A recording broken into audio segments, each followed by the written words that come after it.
നാം മലയാളികൾ ധാരാളം ബീഫും പോത്തിറച്ചിയുമൊക്കെ അകത്താക്കുന്നവരാണെങ്കിലും പോത്ത്, എരുമ എന്നീ മൃഗങ്ങളെ അണ്ടർ റേറ്റഡ് ആയിട്ടുള്ള മൃഗങ്ങളായിട്ടാണ് പലപ്പോഴും കാണാറുള്ളത്.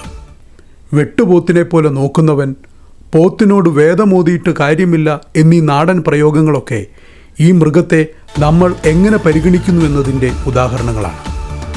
ഇങ്ങനെ സമൂഹ മനസ്സിൽ ചില മുൻധാരണകളുള്ള ഒരു മൃഗത്തിൻ്റെ രൂപവും സ്വഭാവങ്ങളും തെറ്റായി ആരോപിക്കപ്പെടുന്ന മറ്റൊരു മൃഗമുണ്ട് കേരളം ഉൾപ്പെടെയുള്ള ഇന്ത്യൻ വനങ്ങളിൽ. മനുഷ്യനുമായുള്ള സംഘർഷം റിപ്പോർട്ട് ചെയ്യുമ്പോൾ മീഡിയകൾ പോലും പേര് തെറ്റി വിളിക്കുന്ന ഒരു മൃഗം. പേരിൽ പോലും തെറ്റിദ്ധാരണകൾ ഉള്ളപ്പോൾ സംഘർഷങ്ങളുടെ യഥാർത്ഥ കാരണങ്ങളിൽ എത്ര ശരിയാണുണ്ടാവുക എന്ന് ഊഹിക്കാമല്ലോ. കാട്ടി എന്ന ആ മൃഗം ആക്രമണകാരിയാകുന്നെങ്കിൽ അതിൻ്റെ യഥാർത്ഥ ജീവിതം എങ്ങനെയെന്ന് അറിയേണ്ടതുണ്ട്.